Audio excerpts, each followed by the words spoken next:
Chase throwing on the run, and it is caught. Touchdown, Keenan Allen. What a grab. That's what I'm talking about. Hey, that's what I'm talking about. That's the warrior spirit right there, boy. Huge sack by Joey Bosa. 90-yard touchdown. 90-yard touchdown. That's going to be picked off at the 8-yard line by Derwin James. Herbert sets his feet, takes a shot downfield, has Guyton. Caught! Touchdown, Chargers! That's the greatest throw I've ever seen. Yes, welcome all to episode 18 of the Thunder Down Under Chargers podcast. 5 weeks into the season already. Andy, your host here, joined by my battle-hardened Chargers brethren, Jack and Alistair. Boys, plenty to talk about today after a watch-it-through-your-fingers finish to the Chargers' third win of the season. How are you both? Jack? Yeah, very well, thanks, mate. Really lovely seeing both of you at Nick Searles' wedding on Saturday and at the afters on the Friday, and then the afters on the Saturday. So awesome. Riding high from that interaction, which is really great, and ready and raring for Term 4 next week. Awesome, dude. Al, how are you, mate? Yeah, good, mate. Tiny bit of hungover, I've got to say. Work paid for a nice, fancy French dinner to celebrate the end of a long case, and about 4 hours later, after the waiters had very diligently topped up our Grenache and champagne all evening, I just trained home with a stupid wry grin on my face and thought, oh God, I've probably had a few too many. So I'll be fine. I'll be fast and loose today, I think. Fiery. Good stuff.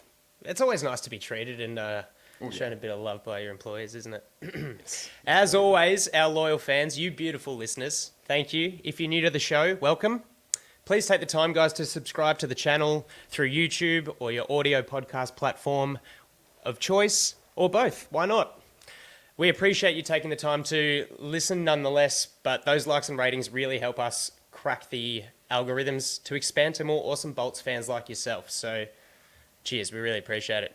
As I said, plenty to get stuck into today to digest the Battle of the Backs, as it was touted. Some serious fan-dividing coaching calls, and what it means to be sat at 3-2 at this stage of our season. We also have a corker of an opportunity within the division ahead of us as we face the Denver Broncos in Week 6 on Monday Night Football, but we will get to that in due course. Week 5 is in the books. Los Angeles Chargers 30, Cleveland Browns 28. The questions were asked during the week and during the game. What can Staley and co do to quash the two-headed rushing monster that is the Browns? And their pass rush, for that matter, too. Well, it didn't take long for 2 to become 3 in as many weeks at that, as Chargers fans' fears were quickly realised. Nick Chubb making the Chargers run D look like Madden at 500 ping, shirking defenders left, right and centre on his way to a 41-yard touchdown in what could only be felt as a rage quit controller through the TV moment. It goes without saying, the football gods like Captain Insano, showy no moisey. Some stunted offensive play calls saw the Browns take an early 14-0 lead, and Sunday was turning to shit. A huge run through right guard by Austin Eckler for 71 yards sadly only resulted in a field goal, but the Chargers' running game was here to play. A 38-yard screamer by Mike Williams on the Bolts' next drive led to the score drawing near at 10-14. Off the back of a 99-yard drive, it was Eckler again, this time showcasing his receiving skills, getting in for the score from 12 yards out. Chubb responded, his second on the ground, and if not for a missed field goal just before the half, the 21-17 scoreline could well have been worse. The second half, starting off in tidy fashion, Eckler again getting into the end zone, his first TD on the ground, followed just after an overruled Mike Williams touchdown reception. But in response, Kareem Hunt bashed in the Browns' third, and the game was on at 27-28. In what can only be described as a frustrating final stanza for the Powder Blues, a field goal by ring-in kicker Tyler Bertolet saw the Bolts take the final lead change for the game, going up 30-28. But with 9 minutes remaining, there were always room for plenty of drama at the highest order. A promising Cleveland drive was stymied by safety Alohi Gilman, Lowe's red zone interception, returning the ball out to the 18 with 2:44 left on the clock. An interesting decision to run it on 3rd and 3, and then the Chargers going for it from their own 45 on 4th and 2. Oh boy, pass broken up, Browns ball with a tick over a minute left. Derwin James spies out a big run stuff on Kareem Hunt, 2 incompletions to Donovan Peoples-Jones, teed up Cade York for some end-of-half redemption from 53 yards. The rest is history. He blew it! Chargers win, and who remembers the decision to go for it on 4th down late in the game? Golly, lots to chew through here. I'm going to throw to you, our mustachioed maestro Jack. What stood out, mate? Well, let's start in the trenches. That's where I spent a lot of my time watching on the second and third. It was per PFF, the number 2 line in Cleveland versus the number 13 offensive line in the Chargers. I mean, if you wanted to see a showcase of how to run the ball, then the Cleveland Browns just rolled out, essentially, between Jedrick Wills, Joel Bitonio, Pochich, Wyatt Teller and Conklin. They were near perfect, I think. No lineman allowed more than 2 pressures against our pass rush, and Bitonio finished with a 91.9 run blocking grade, which is near perfect. And as you eloquently said, Andy, Chubb was exemplary. Us, it was a bit of a sort of a come-to-earth game for Jamari Salyer, I think. He allowed 6 pressures and did have a penalty against Myles Garrett. But despite having those struggles, he was still recorded an above-average grade as a run blocker, which is fantastic. And I didn't think he looked that bad. Matt Filer had his best game of the year, which was fantastic to see, given our discussions last week, Alistair. Corey Linsley was great. Zion Johnson had a couple of fantastic run blocking, and Eckler working his way up the big man's bottom. And Trey Pipkins was great to see. I think if the knee injury happened last year, Trey Pipkins is probably off the field crying, but he came back because that second that Storm Norton came in and he completely whiffed on a pass block and let Myles Garrett straight through. I was Clowney was one of the two, and I've gone, oh God, here we go again. But Trey Pipkins came back and did a good job. He's now an average right tackle, which is all we wanted him to be. So that was a really interesting and important battle to watch, and a fantastic one at that. Yeah, I wholeheartedly agree with all of those observations. The first thing that kind of springs out to me was just the guts and determination to win a second game on the trot, on the road, once you get into that 14-0 hole. It couldn't have started worse. As Andy said, I was ready to turn off the television. Oh, it's one of these ones again. It's Jacksonville. And then you could just tell quite soon afterwards that our offense had come to play. And schematically that we were there and we were up for the challenge. And it was good, gritty determination to win a tough football game and an important football game. This one was really an offensive masterclass for me, for the Chargers. Lombardi was in his bag of tricks for the second game in a row. We saw this great commitment to the ground game. All of a sudden, we've rushed for 227 yards and a touchdown at 6.68 yards per clip. Ridiculous. And the key stat that stood out to me, in this game, we had 8 explosive runs of 10 yards plus. We only had 11 explosive plays, pass or run, for the season through the first 4 weeks. So just a complete turnaround. And the way Lombardi schemed it up to limit the influence of Garrett, there's a lot of boot action, a lot of getting the ball out quickly to wide receivers and screens. And he had just a really good sense for getting players open. When we were going through the coaches' film together, showed you at least 3 times when they were running this play action shallow cross to Mike Williams, where he's coming from one side of the formation to the other, and the Browns linebackers or cornerbacks couldn't work it out, and we hit Williams for at least 3 massive gains throughout the game. So let's focus on the positives, at least to start the discussion. The offense got us home in this game through overall fantastic play throughout the day. Yeah, I completely agree with you, because sometimes it looked like we were just going to get gashed. We sort of expected it in the run game from Cleveland, but there were times where our DBs, and for the most part of the game, didn't look that great, and it was a worry. So it was good to see that Lombardi had just sort of loosened the shackles a bit and started to get a little bit creative and start to find a little bit more rhythm and comfort with this group in this year. So you're right. Heading onto the defense, No, you know what? We've been pretty positive as a whole. We saw great things from the run blocking. Special mention to Josh Palmer. Good to see old Brick Hands helping out in the run block game. Because he's sort of not really finding his way in the receiving room, which is a bit disappointing considering we kind of need him. Mike Williams, super. What a game. Oh, yeah. He's copping so much attention, and he's 134 yards. That, like I said, that grab, he had another beautiful hitch route, tricking the defenders.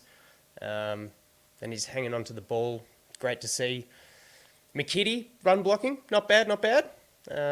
Still a real concern to me, just in general. So we'll see a bit more, hopefully, of Parham next week, getting a little bit more comfort in after his return to injury.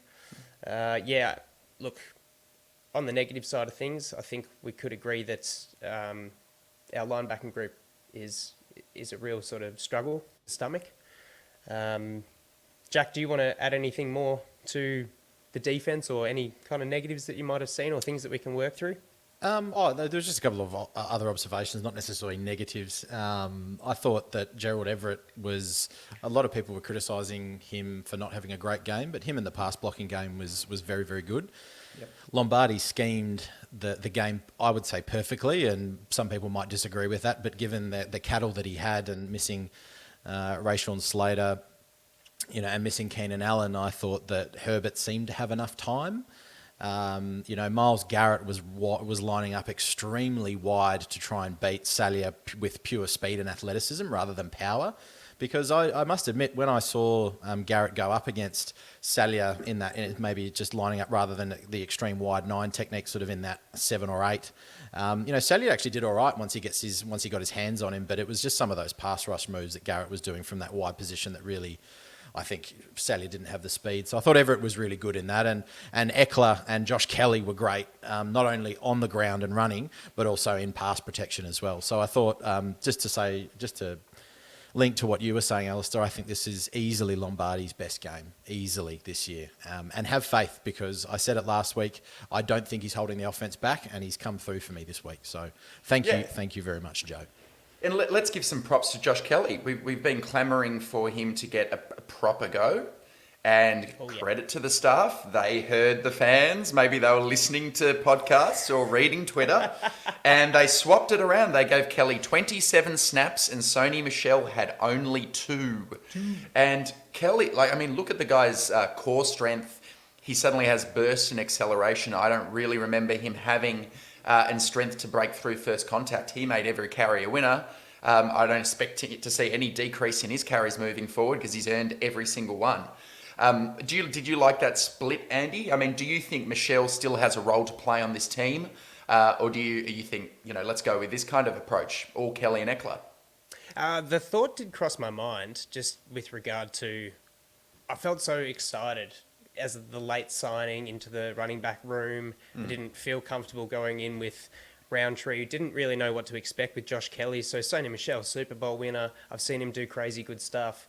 But it just hasn't really worked. And I don't think he's been used in the right situation to this point. Probably not that many short yardage kind of attempts. Maybe he could have been the better option on that 3rd and 3 instead of Eckler for the run design. But that being said, I like the snap counts the way that it was this week. I thought Josh Kelly really provided great respite for Austin Eckler when he needed to be off the field because he had a huge day. And Josh Kelly's really just performing great stuff. So I give him the ball, feed him. Hasn't been that lousy in the receiving game either. I don't think. Don't quote me on that, but he hasn't been as bad. He's protecting the ball. He was a fumble king and pretty rubbish. Not a bad day. 2 receptions, 33 yards. So, and in the pass blocking as well.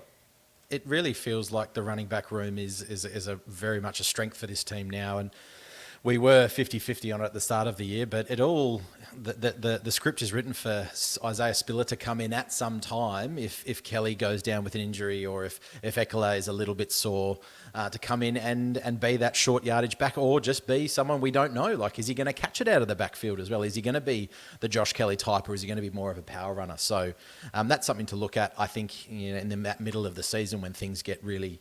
when things grind, the grind starts to happen. And supposedly, I won't call out the person who said it on Twitter, but our washed running back. Yes, very much washed. Yeah, indeed. Cool. Trust in Austin Eckler. The guy's a jet. If you ever hear him speak, he's so eloquent, and the way that he talks about the grind and what he does. So well done, Austin. Good on you. Yep. Here. Jack, maybe I can throw to you for a similar style question. So we saw Kelly and Michelle, a bit of a change to their snaps. On the defense, we saw it with Alohi Gilman and Nas Adderley. So Adderley loses his starting role. He has only 6 snaps for the game. Alohi Gilman has 67 of them. What do you think about that?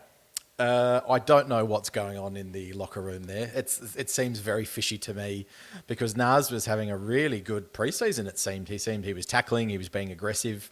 And Alohi Gilman, if I just look at my game notes here, I've probably got more negative notes than I do positive. Yeah. And I think his game is going to be overshadowed by the interception. And you know what? Glass half full. Maybe Alohi Gilman gets the courage or gets the confidence now that he's picked off Brissett for a game-winning INT. I just think he's so small and he doesn't tackle particularly well, and the angles that he takes, man, far out. I don't know what's going on there. Something is awry in the safety room, I think. What's your prediction, Jack? Do you think the fact he had that late INT is just going to sucker in the coaching staff and he gets the start moving on? Or do you think they're going to move away, say, we better get Nas back in, or let's get in the rookie JT Woods? Oh, jeez. People are going to doubling down on Big Jack. I like it, Al. Yeah. What's a prediction? What do you think they're going to do? He didn't play that well. He gave up some big plays, but has the clinching INT very late. There's an Just argument remember, to Jack, say for that every prediction you make, if you get it right, you get to celebrate like no one ever thought it. So just throw it into the wind. Well, there is a train of thought to say that if Alohi Gilman didn't pick that off, I think JC Jackson was undercutting the route too. So it would have been an INT anyway. I think Gilman stays on the field next week. I think Nas Adderley comes back on the field in week 8. Yep. That's what I'm going to say. Okay. Yeah. Why don't we transition a bit into a few things that the team could maybe perhaps improve on?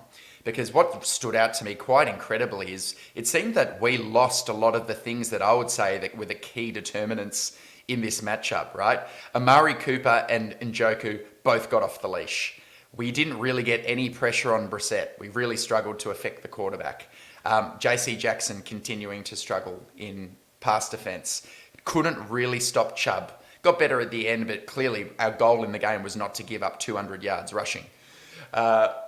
So, I mean, what do we do to work on some of this stuff? Our defense is still 30th in points allowed. We're now 32nd in yards per carry against the run. Do you see any changes, Andy, that we could be making on the defensive side to fix things?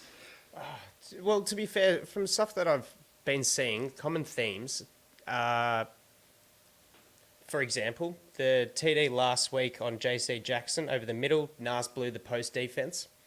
This week, for example, Njoku, that 38-yard reception where Gilman bit on the misdirect play action. Horrible read. They're just not executing. There's a lack of awareness. There's a lack of poise, I think. And I don't know if it's if they're just, not mentally prepared for it. But I think it's an execution problem. I think we have good players and we have... I'm jumping on his back again. Brandon Staley is a good defensive mind in the game, but it doesn't seem to be big plays not allowing us to achieve a better result and not give up bulk yards, huge amounts of yards in the run game. Like run blitzes where Kenneth Murray just cannons up and just gets stopped. just stonewalled, and then Chubb just goes around him, or Damian Pierce just drifts by him. We're not shedding blocks in the run game, in the run defense. We're getting just sucked in, and they're things I think we can be. I don't know how you improve your sort of mental awareness or your readiness, but I think it's an execution thing. What about you, Jack? What do you think? Well, I'm going to put it back on Alistair, actually. K9, what's going on? Yeah, it's a shame, isn't it? We've seen a bit of a drop-off in what seemed like a fast start. I was quite excited in that Raiders game. It looked like, oh, wow, he's been hurt in the preseason, but he's passionate. He's looking to prove a point. And it's almost like after a couple of games of tape have been collected on him by OCs, they're picking up tendencies. Staley blitzes his linebackers, but not his secondary, which is interesting. You've got certain other teams like the Chiefs who blitz their secondary the most in the league. I'd like to see us change that up a bit because I feel like that's starting to become a bit predictable. And in the last 3 weeks, you've seen it, to Andy's point, Murray is getting stonewalled frequently at the line, and they've just got the play call to beat it, whether they get it off quickly to a wide receiver on a screen or something else. Is it something about Murray specifically? I don't necessarily know. 5 is still a relatively small sample. First 2 games were good. Last 3 games, not good. I want to stick with him and see how he goes throughout the season. But yes, it's a concerning kind of trend downwards in how he's playing. I was going to say, so why is Kenneth Murray being blocked? Why is Drew Tranquil being blocked? Why aren't we scheming them open in the A and the B gaps? Why aren't there a few more stunts across the defensive line? Because it seems to me it's quite vanilla. It's try and get pass rush. Mac is doing an incredible job. Obviously, missing Bosa is a huge, huge hole. Is it time for Cole Van Noy to play more snaps? And I do feel when Cole Van Noy is on the edge, he sets it probably better than a Chris Rumpf. Yep. And he's just a little bit more experienced. You can see he's just got a little bit of patience there. And even though he might not get the tackle, he's forcing the runner either inside or outside, depending on the defensive scheme. So why are we relying on Kenneth Murray to try and get past a offensive lineman who's probably 50 to 60 pounds heavier than him? Well, the goal is you want to scheme your linebacker up against a running back or through a gap. And at the moment, it's just not working. At the moment, as you say, as you're observing, it's the offensive lineman who's actually managing to execute the block on the rushing linebacker. Do we need to rush 1 extra? Do we need to rush 6 instead of 5? I don't know. I do feel like Staley's relatively conservative as a defensive coordinator. He's not Gus Bradley. He does some things, but he's not a frequent blitzer. He doesn't like to create pressure. He's worried at getting hurt on the back end. I don't know. Yeah, let's see something more. But this was the worst linebacker play for the year. Yeah, I don't think at the moment our secondary's playing well enough to confidently want to send more secondary blitzes. But we're not even getting our linebackers aren't even achieving defending the runners in the flat. So well, let's go into some JC Jackson chat then if we're going to talk about defenders. Well, yeah. So he got targeted 9 times, 5 catches, 112 passer rating when targeted, including a touchdown to Amari Cooper. You worried yet, Jack? Per PFF, he's the 100th out of 104 cornerbacks with enough snaps to be ranked. Oh, listen, you and I had a bit of repartee earlier today. I was fishing a bit. No, I'm not concerned. I want you to fight. Listen, everyone's going to talk about and everyone has been talking about how badly Amari Cooper burned him for that touchdown. But listen, Amari Cooper's a very good player, and you're not going to win every single battle, and some of those are going to stick out. Good route too. Dog's balls. Oh yeah, insane. Well thrown too. So at least we didn't see him get beat over the top again, which is one of my teachable moments from last week. Don't get beaten over the top. He's still coming back from an injury, but the numbers are damning, and it's a bit. Listen, I'm not super worried, but there's some doubt there in my mind now, and it's up to him to prove it wrong. And I have no doubt that he's got it. He's a dog. He's going to be really upset at himself. We talk about these players, and a lot of people criticise them and how they must not care, they must not be working hard. These guys know exactly what happens. He's probably close to doing a KJ Hamler and grabbing the bloody helmet and smash it on the ground when he gets beaten by Amari Cooper like that. It's embarrassing. Yeah, sure. So, no, I'm not. It's just unfortunate that he had that surgery because we really could use him playing at a high level. And one myth I want to dispel, there's a growing chorus of Twitter experts saying that, oh, well, JC Jackson's a man cover corner and Belichick ran a lot of man and Staley doesn't know what he's doing. He's using him in zone off coverage. PFF had JC Jackson graded as one of the highest zone corners in the NFL last year. Yes, he's good in man because he's rangy and he's strong, but he's also perfectly adept in zone. He's had 25 interceptions, and it's not like Staley is exclusively playing him in off coverage. So let's just, I don't know, give him some time, but not off to a great start. I agree. Yeah, well, look, he's an obvious target for the keyboard warriors. He's an obvious topic for us because money and he's underperforming. But getting better, it's just a hope that it's maybe next week he'll hit his straps. Maybe next week he'll feel uninhibited by his foot. It's going to happen. It'll happen when it happens. If it gets to the end of the year and he's still garbage, then maybe we'll change our tone. Yeah. Look, if it gets to week 12 and he's still in that 100th, 1 percentile of that PFF ranking, then perhaps. Yeah, I'm cancelling my shipping order for the JC Jackson Guernsey if we get to week 10 and we're still seeing more of that. All it'll take is a couple of, and you can see it, and if you watch closely, he's very close on some. He's reading the route properly, and it just seems he's that step too slow, and you can put that down to the injury, but he's there, and it's just starting to happen. New scheme, new system as well, so Stick with him, guys. Like, don't be too harsh. I'm always fairly positive, and I might get criticised for that, but that's fine. He's a player. He knows exactly what he's doing. Don't feel like we've been sold down the river by Belichick by getting rid of a bad quarterback from the Patriots. You're right, Alistair. He was graded one of the best zone coverage quarterbacks. He'll be fine. He will be fine. And to be honest, ASJ and Callahan are doing a very sneaky, quiet job. Doing a really good job too. So good cornerback room. Absolutely. For sure. And we've always got Dew and James in the secondary as well. Exactly. It's always nice to Hey, think of. Andy, do we let Hopkins back in the building, or do we keep Bertollet? What did he make? A 43 and a 30-something? I think they were even all closer. If he was booming 55s, then I might consider answering your question seriously. But that's not to say that Hopkins would come in and boom him from 55 because he's a damn liability beyond 49. He got a game ball. Bertollet got a game ball. And he's a little tank too. Look at him. Yeah. There's a bit of Andy Profit about him. Yeah. Yeah, he's me. Golly. I'm more like Dustin Hopkins with just the shocking injuries and body, and at least I don't have red hair, I guess. I'd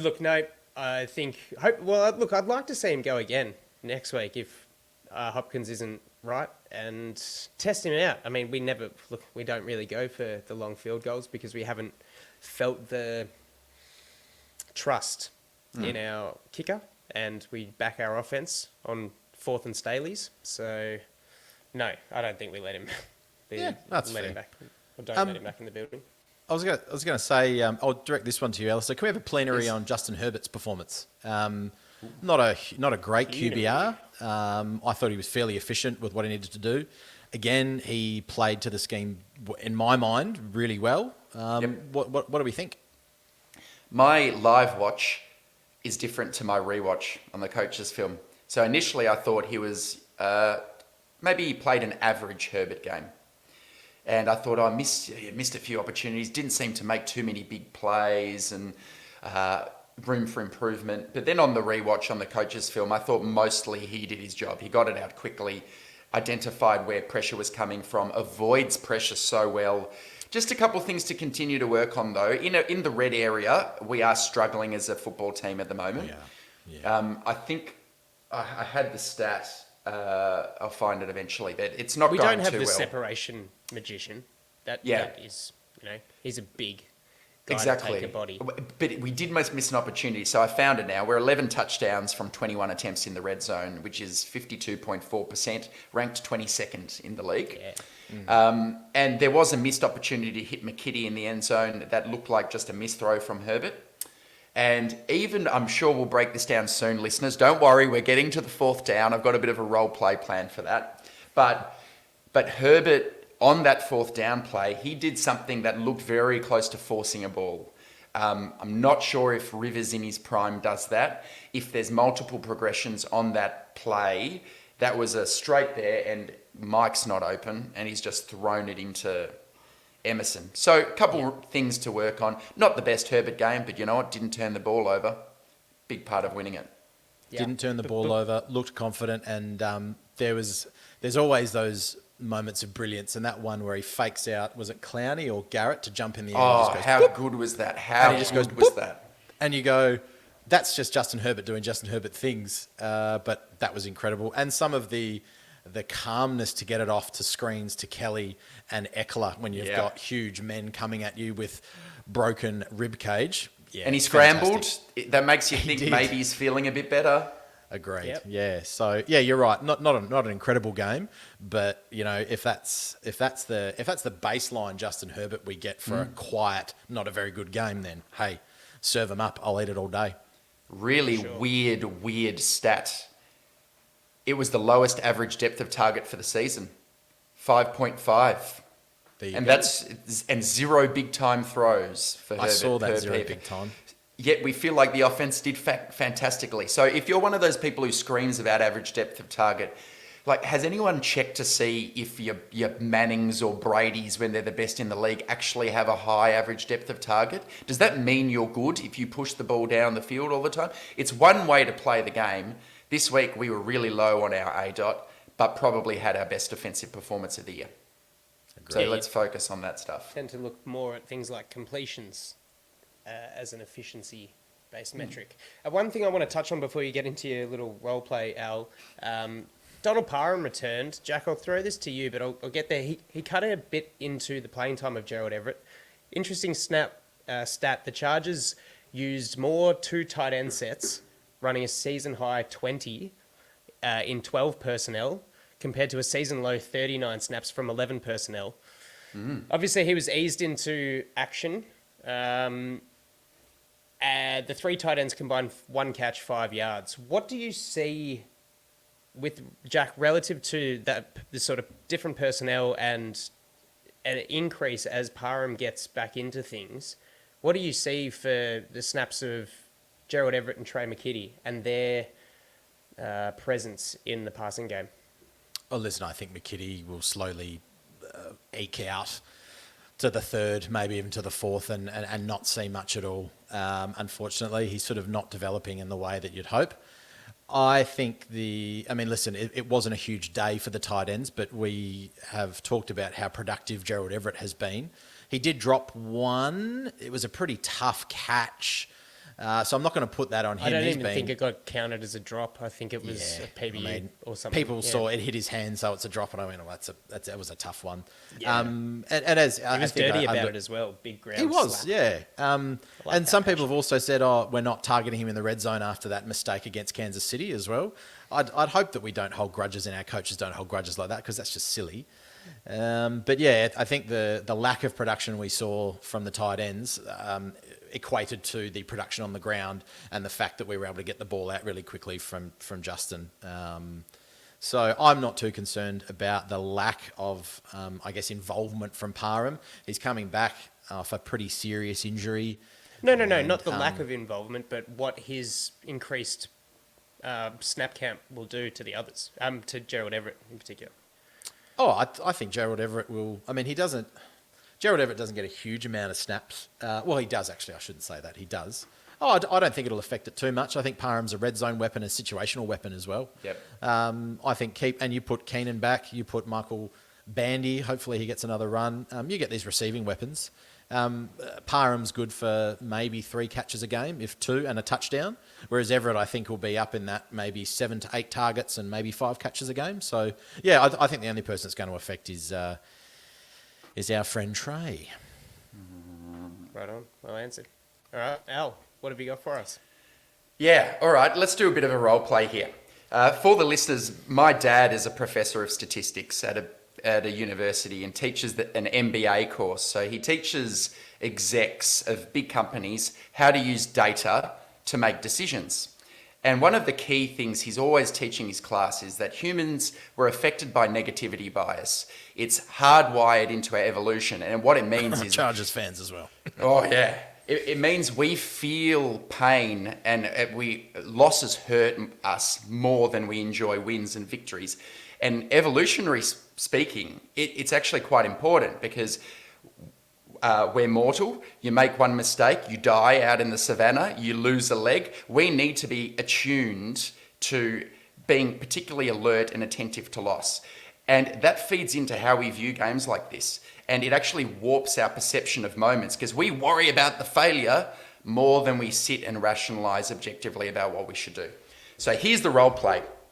I'm going to pretend I'm the Chargers analytics person speaking into the ear of Coach Staley during a timeout here. And I want one of you two, I don't care who chooses to be Coach Staley, to make this decision. Who wants to do it? Jack, you can go. Okay, I'll go. All right, here we go. Come on, guys. You call your timeout, Jack. Okay, guys. Timeout, guys. Timeout, guys. Okay, Coach, I'm just running the numbers. We've got a 4th and 1 at the Chargers 46. I'm just running the model. Okay, it's saying this is a clear go for it situation. It's saying if you go for this, it's an 88% win probability. If you punt, that drops to 76% win probability. The model's saying at the moment that you're a 70% chance of getting this 4th and a long one. It's actually saying if you go for it and fail, that your win percentage is still 60%. So that's the numbers. We've got a clear go for it. But Coach, I'll tell you a few soft factors because we've got to go through the decision tree. Here's why you might want to go for it. If you convert now, game's over. It means instant win. 1 down in the hands of your quarterback, instant win. If you fail to convert, doesn't mean the game is over. Your defense can still bail you out. The field goal kicker's already missed a field goal. Also, if you punt, there's a risk of a blocked punt. You could have a shanked punt. J.K. Scott shanked one earlier in the game, or they could have a decent punt return. It's no given that you pin them deep. Also, NFL rules at the moment, slanted in favour of offences, makes it harder to stop a field goal march. They're moving the ball effectively on your defence. They're a bit tired. No Joey Bosa. Coach, here are a few reasons why you shouldn't go for it. You attempted a 4th and 2 earlier today. You failed. You're actually 1 and 4 on 4th down attempts this season on 2 or more yards. Keenan's not playing on the offense. You've got less options to throw to. The Browns have Jacoby Brissett as quarterback. That's not Mahomes or Josh Allen. They're going to have to march the whole field with no timeouts, and Brissett just threw a pick. Also, Coach, just be careful about recency bias. You know, I've just said all the reasons why you shouldn't go for it most recently, so you're probably focusing on those. That's all of your information. What would you like to do, Coach? Well, I think we've got a delay of game. Yeah, please. That's for a minute and a half. Delay of game. So it's now just become 4th and 6 or 7, which therefore I am punting So it. if you wouldn't mind, can we get all the numbers back, please? Yeah. What's the probability on 4th and 6 from the... Oh, listen, geez. the role plays, listen, I still wouldn't go for it personally. I wouldn't. The game script just didn't feel like it. The gut feeling, people say you should trust your gut feeling or you should not trust your gut feeling. And there's negativity bias, how we're hardwired through evolution and things like that. I commented on your post, Alistair, on Twitter, for those who read. As I said, even if we made it, I still would be feeling a little sick in the stomach. And yes, you can add all the things, all the heart-crushing losses that we've had in the past and all the mistakes and things. From a macro perspective, I agree with it because he's following his philosophy. He's trusting the best player on the field that he has, which is Justin Herbert. Yep. He's trusting in Lombardi to make the right play call. You throw it to your best receiver. The receiver has a rookie cornerback on him. It looks pretty good. The throw's not great. The separation's not there. You didn't get it. But what plagues me is that your defense has been kind of being abused all day, and you've got this guy called Aloe Gilman, who's been shocking realistically all day, making this incredible pick. So you've burst the damn wall there. Good. You've finally got it. You've got the key play. To then go back and ask your defense to make the key play again when all day they've been being abused, I don't know. But aren't you asking them to make the key play by punting? What do you mean? Well, you're putting it on the defense to win the game if you punt there. Absolutely. You know what I mean? 'Cause you're gonna punt completely and out then of your offense's Yeah, but you're hand. also they're not in field goal range. Yep, And understood. What's his name? Not Dwight York. He's a soccer player. What's his name? Cade. York. Cade Cade York Dwight also York. nailed it from 53 or They look 54 a couple of weeks before.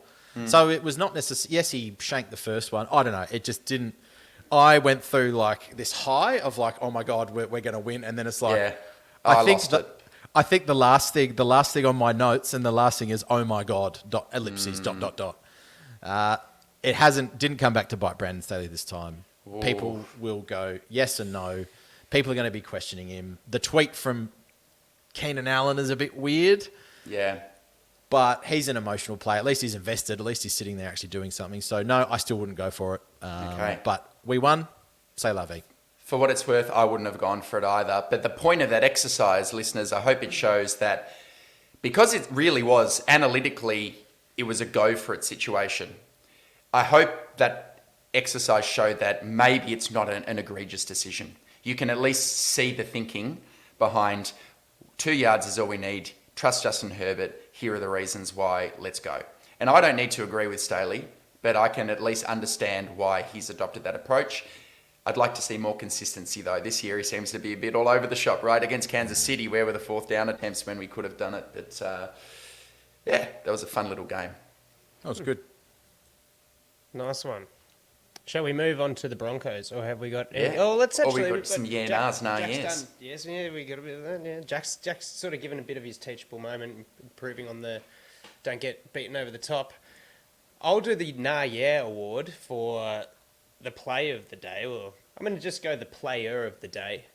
Austin Eckler this week for mine. What a superstar. We needed a counter to Chubb and Hunt, and I was concerned that the way he's been going this year, the way he's been complimented, the way our other running backs have been used, we might fall short. He delivered. We outran the Browns. Sensational. So, pretty damn good, Austin Eckler. Well done, dude. Agree. And for the award, after all just that little exercise, I'm still giving the to Staley going for it on the 4th and long one. But I don't mean like that's the worst thing of the game. I just mean the way I reacted in that moment was clearly for me worse. It felt the worst of the whole game. Because it felt like, oh my God, it was my negativity bias set in. I was like, we're up by 2 points.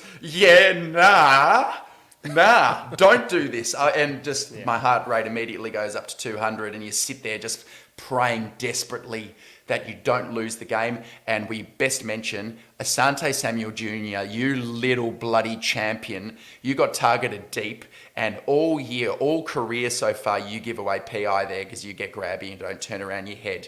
He turned around his head. He just did enough. So the ref kept his bloody hanky in his pocket. That would have been game over. Well done, Asante. But Brandon Staley. I have one teachable moment that we haven't even talked about or no one's even alluded to. First quarter, we're down 14-0. The camera cuts to Brandon Staley. For our listeners, what I'm doing here is this is what he likes to do. He likes to sit there. For our listeners, what I'm doing is I'm grabbing my notebook and putting up against my face. He's quite tight. He looks very tight. He's walking around very tight, and he's covering his mouth, which is fine. That's all right. But I wonder that he seems to be quite different on the sideline than he was last year. Last year, he was up and about going, yeah, come on, high-fiving, doing this. When I look at him down 14-0, he didn't give me the biggest feeling of confidence. So my teachable moment for Brandon is I'd love to see you just relax a bit more, man. Just chill out. I'd love to see a bit more of that hoorah. And perhaps he is doing it and we just don't see it. And what we do get is, after we're down 14, nothing. He's there going, oh, what's the coach doing? And of course he's going to look distressed because he's going, well, what the fuck do I do? But come on, Brandon, let's loosen up a bit. I'd love to see it. You've got it. Be confident. Let's see some of that sideline confidence back. Dude, if I drank 10 coffees per day, I'd be fucking wired as well. The guy, every time he's at a conference, he's holding a venti. He's worse than Dan Campbell.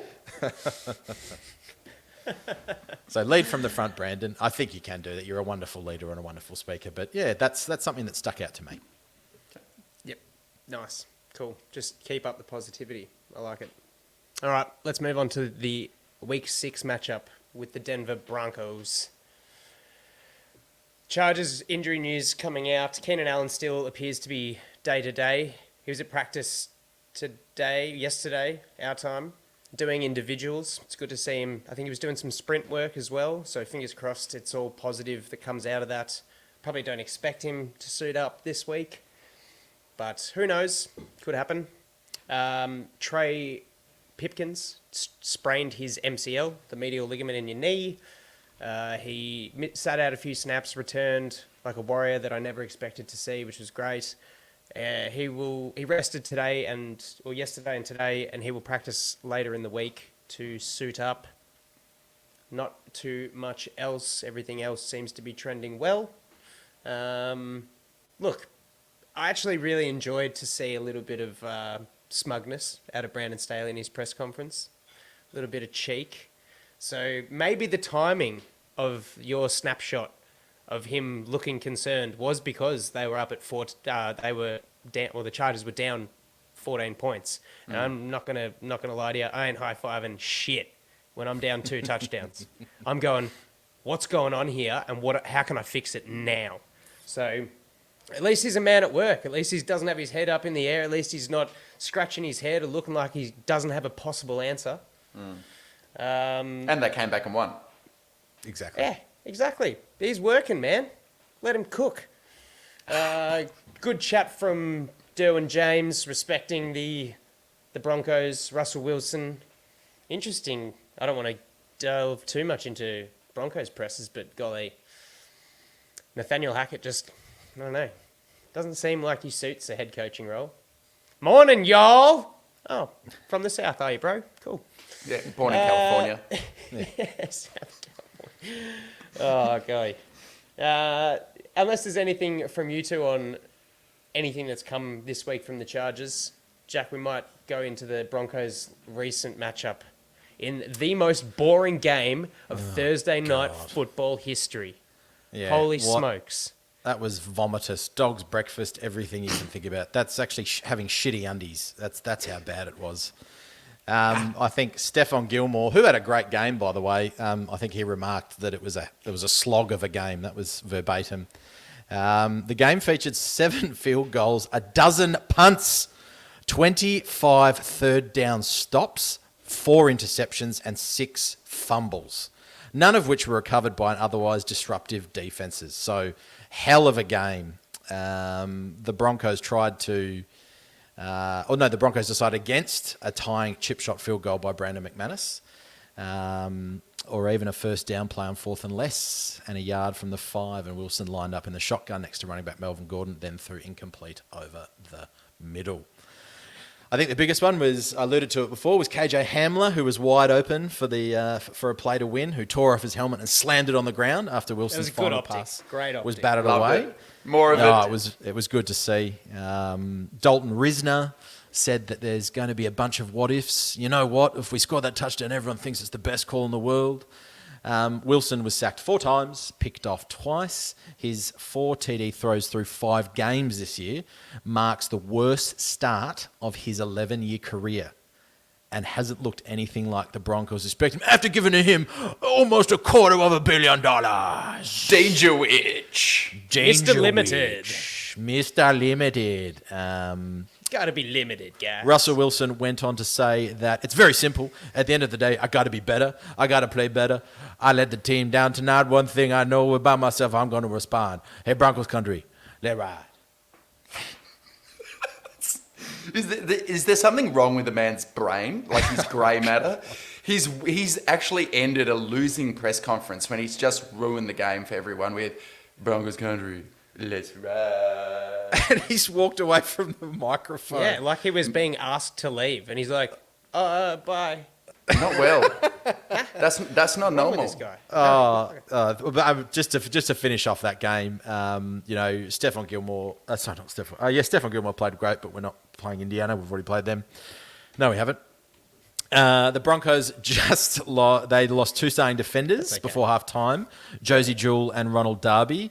Dramont Jones and Baron Browning also got injured, and Garrett Bowles, the tackle, broke his leg and he's out for the year. So that was a decimating game for the Broncos, not only losing, but also they've got injuries to boot.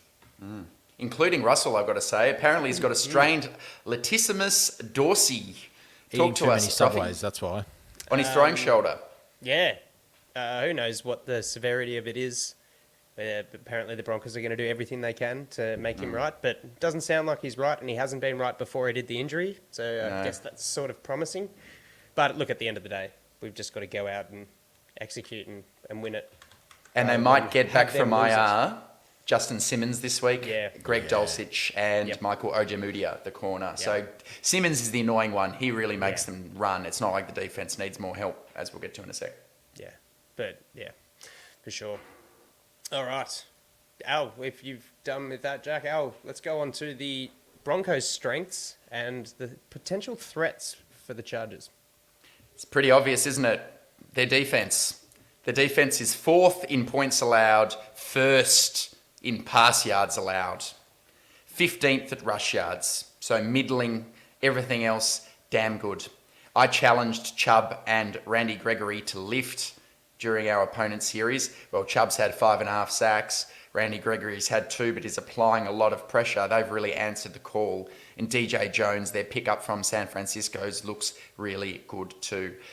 They're applying a hell of a lot of pressure on quarterbacks. 4th most sacks. And then on the back end, my God, Patrick Surtain is already looking like a top 5 NFL cornerback. In his second year, he's allowing only 4.7 net yards per attempt, which is again in the top 5. So we're going to have our hands full with that Broncos defense. It might no longer be Fangio, but it's the same scheme. It's another one of his pupils in a Giro Avero. Let's see how Lombardi goes this week. He's just had 2 good games against, Houston, Cleveland. This is the real test. It's going to be our offense against their defense. That's the Broncos' strength. Any other strengths, Jack? I was having a look at the tape, and Alex Singleton's having a pretty decent year as well at the middle linebacker spot, or right inside linebacker. And you said that Justin Simmons is not playing, but Stearns is also having a great year as well. He's come out of nowhere. Impressive. But so yeah, annoying. they're Just every defensive player that goes to Denver All of them are just good. comes a jet. It's insane. So And linebacker's not their strength, Jack, as you said, but they're good players at linebacker. All of them. Browning, Jewell, etc. They're good. Yeah, it's going to be tough. And if as you said, if those 3 come back, is Randy Gregory playing or is he out? I did not see that. I think he's playing. I haven't seen an updated injury report, but I believe he's playing. Okay, because it doesn't look like whatever his name, Baron Browning will play. I didn't think he sort of looked like he broke his, or he did something to his wrist. But That's it's handy. bizarre He because hasn't I'm just been looking too at bad. lineups and Randy Gregory's not in them. So Okay. We'll have to monitor. anyway. What, practice-wise or just in general for the game? It's early days. There's so much changes between a Wednesday and Friday, or Sunday, which is crazy to see how quickly they can turn around. Randy Gregory's on injured reserve. Okay. Yeah, Geez, when from did that 1 week ago. Yeah, along with Javonte Williams and Latavius Murray. Oh no, sorry, they signed Latavius Murray. That's on Latavius. Yeah, I should say, Javonte's yeah, a big one too. Yeah, Javonte's a big loss. Yeah. Yeah, well, Randy Gregory out is very handy, because they've been doing well to get to the quarterback. I think Matt Ryan got sacked like 8 times or something on the weekend, something nasty, and Chubb's a freak. yeah, six sacks already for Bradley. Crazy. What did they get? Baron Browning actually is massive out, 10 total pressures, and they had 34 total pressures and 21 hurries against the Colts. Their O-line's looking like a disaster. Any more real strengths? I was sort of aligned with that completely, that their defense everywhere is just problematic and going to be a big test for Joe and the Chargers offense. I really worry that Russell Wilson's going to have a good game against us.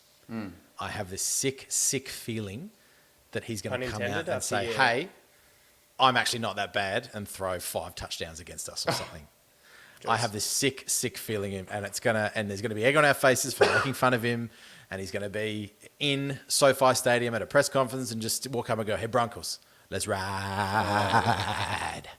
and everyone will love him again. I hope it doesn't happen, but I'm really worried. Well, if we have no more of those, I'm going to jump onto the Broncos' weaknesses, and I'm going to go right against you, Jack, because the way I'm looking at it is our defense is due. We're really due. We're forcing fumbles. We're not recovering them. They've got Melvin Gordon. Bloke coughs up the football more than a baby burps milk. And no Garrett Bowles. Russell Wilson doesn't look comfortable. He's injured. He doesn't look comfortable in this offense. This disharmony between him and his receivers. So we're going to have a day. We're going to sack him. I'm strip sacking, that kind of stuff. I want to see Staley back in, more blitzing, more pressure, back in the defensive backs. Jack, what about you? What do you see as an opportunity for the Chargers to take advantage of? Oh, just attack their offensive line, I should say. They're very, very thin. Anderson at left tackle and Fleming will be playing at right tackle. Fleming hasn't been playing too bad this year. Yeah, but I don't think they're going to be. Yeah, you're right. I don't know. Like, do you let Russell Wilson scramble where that's where he's best? Some might argue, or do you just keep him in the pocket to make him throw the stock standard throws, which he hasn't been performing particularly well at. So what do you reckon? I mean, for me, I don't reckon blitz at all. I think just let him sit there, feel the pressure. Don't let him run around and create plays, because I think that's where he makes his jam. Well, this year's converting sacks into pressures. In PFF's opinion, pressures into sacks. Thank you. 9 of the sacks they've put down on the offensive line, whereas the other 7, I think they've had 16 in total, are all on Russell Wilson, either on block or holding the ball or scrambling around. And you're right, Jack. Maybe we play coverage on the back end and don't send too many blitzers, because he can scramble off if you send the extra blitzer and he sees you're in man coverage. Or he just takes off and you're like, oh, great, he's just run 20 yards on us with his legs. Could happen. But I don't want to give him the opportunity of executing the simple stuff that he hasn't been doing. So I see arguments for and against. I don't want to make anything easy for him if I'm Brandon Staley. Nope. Keep mixing it up. Another real weakness of theirs is their red zone offense. They're 32nd in the league, Shocking. Going at 21% success when they're down there. Hopefully that continues. I'm worried that's a bit of a timing in the offense, getting used to the scheme thing, and it could just flick, 1 week. But Russell Wilson's missing a lot of open throws. I'm going to post something for the YouTube listeners. Kurt Warner does a really good breakdown of Russell Wilson in the game against the Colts. There are schemed players opening, and he's just not looking there. And the missed throw to Hamler is a fantastic example. He's open. That's where the ball's directed to go. He gets the rub, open immediately on the slant. Doesn't throw it. Maybe it's something about throwing slants near the goal line. Russell Wilson's still traumatised. Who knows? Who knows? Never came back from that. Cool. All right. Likely game plan. What do you think Staley's going to do, Jack? Yeah, just more of the same of what I said before, I guess. I would like to think to keep him in, to keep him in the pocket, or turning pressures into sacks, attack their left side of their line, attack also in the middle. I'm looking for a big game from SJD, looking for a big game from Austin Johnson, looking for a big game from Khalil Mack. Who takes Cortland Sutton? Because he's kind of one of those tweeners. He's built like a tight end, but he's got to be money. It's JC Jackson time. This is your game. He's been so good, Sutton. Come on, man. This is a key to victory. Blanket him. Blanket him. He's big and strong. He's not fast, really. This is your chance. This is it.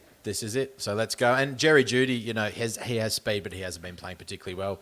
Nope. Offensively, let's not target Patrick Surtain.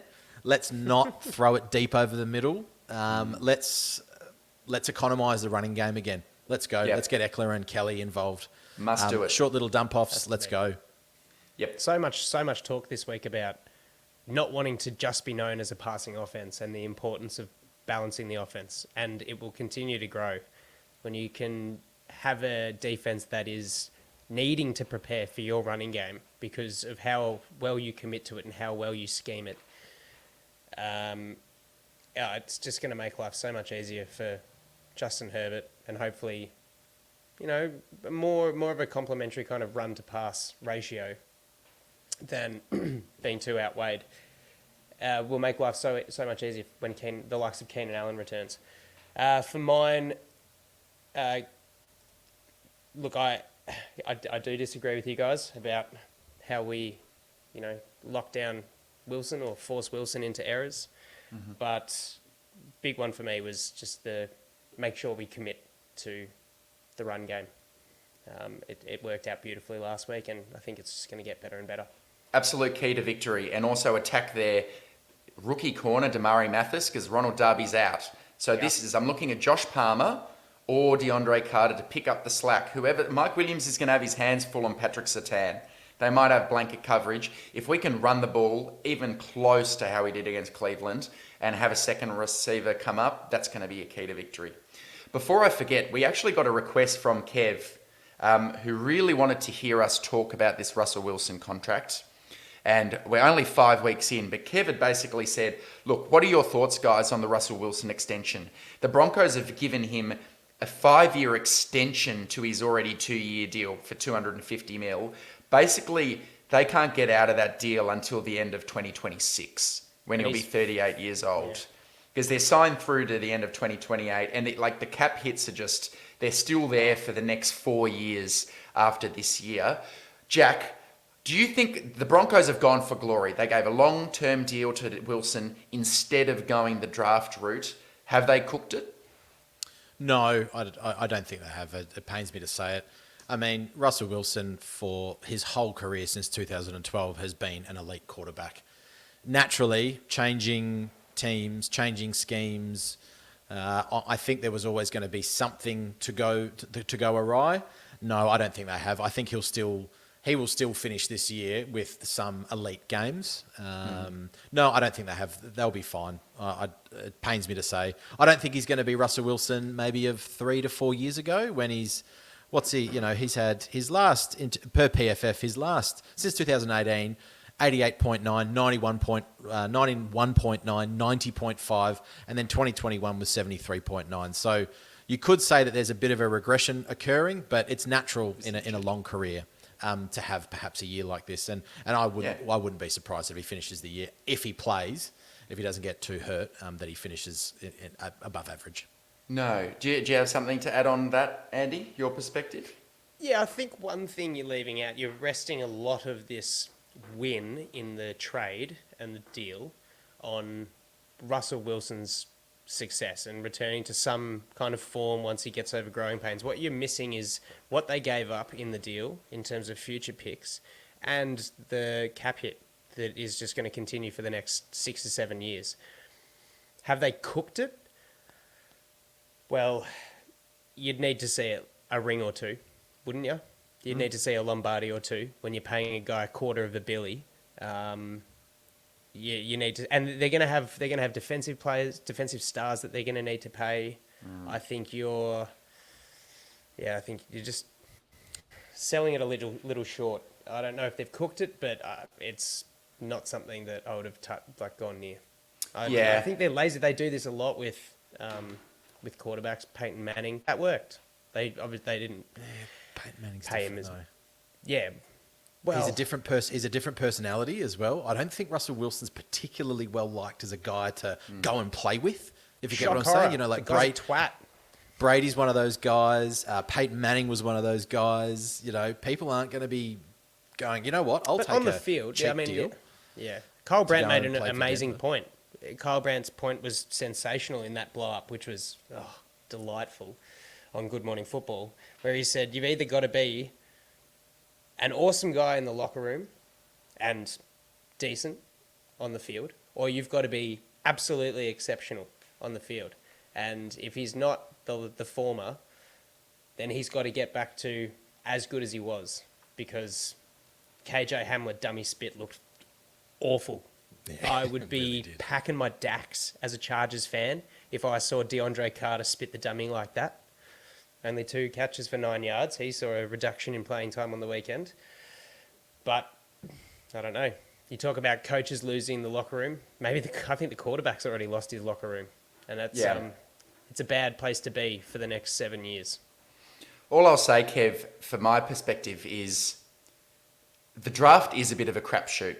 And you can get stuck into the thinking, because I know, Kev, you were saying, the only way to compete with Herbert and Mahomes is to find your own young guy on a cheap rookie deal and then build around him.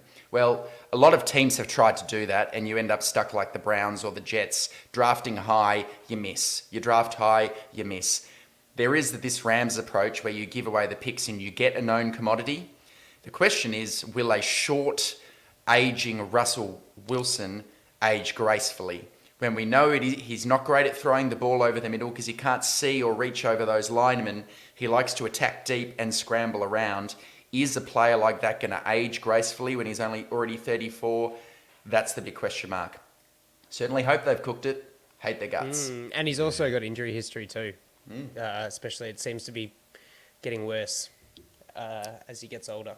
Before we round out the show, I've just got something that I need to get off my chest, and it's not about the Chargers or anything. It's just it actually happened in the Chargers game, but also happened in the Tampa Bay game. That roughing the passer against Jacoby Brissett was one of the most disgraceful things I can remember seeing on an NFL pitch. Now, we see this kind of stuff a little bit differently in Australia. If that occurred where SJD walks up to him and just taps him and he goes, oh, and falls over, Brissett would be being roasted by not only the commentators, but by also the fans. And if anything, he might get fined or possibly suspended for what we call in our AFL game staging. I thought it's cheating. I thought it was cowardly. And it just goes to show that that's the Browns. That's the Browns, aren't they? You go and hire, you go and sign Deshaun Watson, and then you're cheating on the field. I thought that was disgraceful. Also, Grady Jarrett, I love you. That tackle on Tom Brady should not have been roughing the passer. That's almost worse than the bloody tuck rule. Oh, how about the one on Derek Carr? How about the one on Derek Carr with Chris Jones, where he sets the Chris Jones one. NFL, get your head out of your ass and start doing this properly. This is ridiculous because defenders should get to the quarterback. They should be able to tackle him, and it's not roughing the passer. I know that we're all worried about Tua Tagovailoa's head injury. I know that. But come on, get it right. Far out. That's it. That's almost more of a mismanagement on the medical thing, the Tua stuff. But exactly. And if the officiators cannot change the way that they do this because of potentially preventing those sort of injuries, it's soft as butter. And what's going to happen is that quarterbacks they're going to flop and fling themselves. Like, get it's what you pathetic. get in the soccer. Just all it's this pathetic. diving and Or in the rolling around. AFL. Well, it's pathetic. If you incentivise that behaviour, people will take it. Yeah, pathetic. Get it out of the game, guys. Absolutely. All right. What do you reckon's going to happen on Monday Night Football, Al? Broncos 21, Chargers 17. Oh. I've gone a Broncos win, and I've just got a bad feeling about this one. I think we're going to be 3-3 heading into Seattle. All right. I did consider that. I toyed with it, but no. Chargers 20, Broncos 10. I think we're going to get it done, and I don't see too much exciting things happening for this Denver offense. Jack? I'm going Chargers 31. I'm going to say that the Broncos kick 4 field goals and have 1 touchdown. So what's that? 3, 6, 9, 12? 19. Plus 7, what's that? 19. So it's 19-31. You're a teacher, aren't you? Not a maths teacher, mate.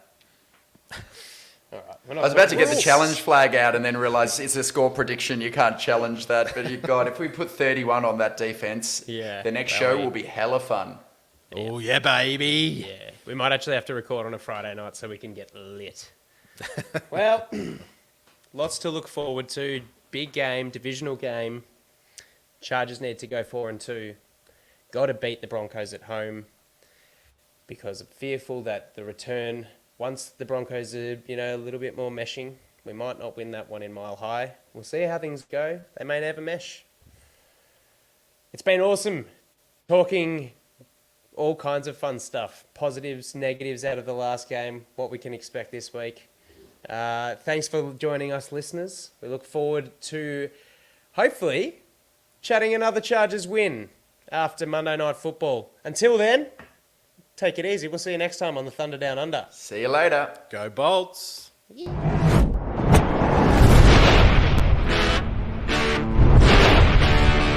Herbert is being chased, thrown on the run, and it is caught. Touchdown, Keenan Allen. What a grab. That's what I'm talking about. Hey, that's what I'm talking about. That's the warrior spirit right there, boy. Huge sack by Joey Bosa. 90-yard touchdown.